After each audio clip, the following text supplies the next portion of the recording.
মোদী সরকারের 11 বছর পূর্তি উপলক্ষে আরামবাগ সাংগঠনিক জেলার বিজেপির সাংবাদিক সম্মেলন আরামবাগে। কেন্দ্রে নরেন্দ্র মোদী সরকারের 11তম বর্ষ পূর্তি উপলক্ষে আজ আরামবাগ সাংগঠনিক জেলা বিজেপির পক্ষ থেকে সাংবাদিক সম্মেলন করা হয় আরামবাগে।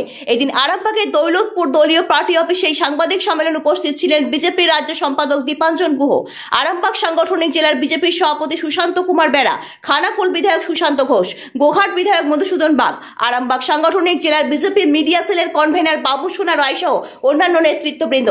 সাংবাদিক সম্মেলনে বিজেপি রাজ্য কমিটির সম্পাদক দীপাঞ্জন গুহ কি জানালেন তা দেখে নেব। হুগলি থেকে সমীর দাসের রিপোর্ট, ওয়ার্ল্ড জনতা টিভি। প্রধানমন্ত্রী মোদী একসময় বলেছিলেন যে আমার স্বপ্ন ভারতের গরিবরা শুধু পরিসংখ্যান সীমাবদ্ধ না থেকে নীতি নির্ধারণের কেন্দ্রে থাকুক। আজ সেই স্বপ্ন বাস্তব হয়েছে। সরকারের বিভিন্ন জনকল্যাণমূলক প্রকল্পে গরিবরাই সবার আগে প্রাধান্য পেয়েছে।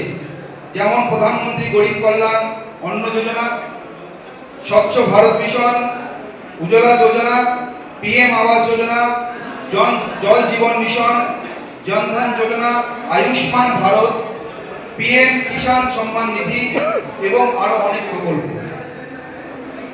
প্রধানমন্ত্রী মোদীজির নেতৃত্বে 140 কোটিরও বেশি ভারতীয় আজ একজোট হয়ে কাজ করছেন ভারতকে একটি বিকশিত দেশ হিসেবে গড়ে তোলার জন্য। মোদীজি প্রধানমন্ত্রী হওয়ার পর থেকে করাপশনের উপরেও আমাদের জিরো টলারেন্স আছে। দুর্নীতির অন্ধকার কেটে গিয়ে স্বচ্ছতা ও সুশাসনের আলো ছড়িয়ে পড়েছে। গত 11 বছর ছিল আমাদের প্রাচীন সংস্কৃতি ও আধ্যাত্মিক ঐতিহ্য পুনর্জাগরণের এক যুগান্তকারী সময়কাল। এই সময় নেওয়া হয়েছে একাধিক ঐতিহাসিক ও সাহসিক সিদ্ধান্ত, যেমন 370 ধারা রদ, 3 তালাক নিষিদ্ধকরণ, GST কার্যকর, ওয়াকফ বিল সংশোধনী। ভারতের বিদেশ নীতি আজ আমাদের সমৃদ্ধ সাংস্কৃতিক ঐতিহ্যকে প্রতিফলিত করছে। সেবা, সুশাসন ও দরিদ্র কল্যাণের এই 11 বছরের দিকে ফিরে তাকালে আমরা স্পষ্ট দেখতে পাচ্ছি ভারত অন্ধকার থেকে আলোয়, হতাশা থেকে আশায় এবং দুর্নীতি থেকে সুশাসনের পথে এগিয়ে চলেছে। আমরা বারবার বলা হয়েছে যে মোদি হ্যায় তো মুমকিন হ্যায়, আর সেটাই বাস্তবে রূপায়ণ হচ্ছে।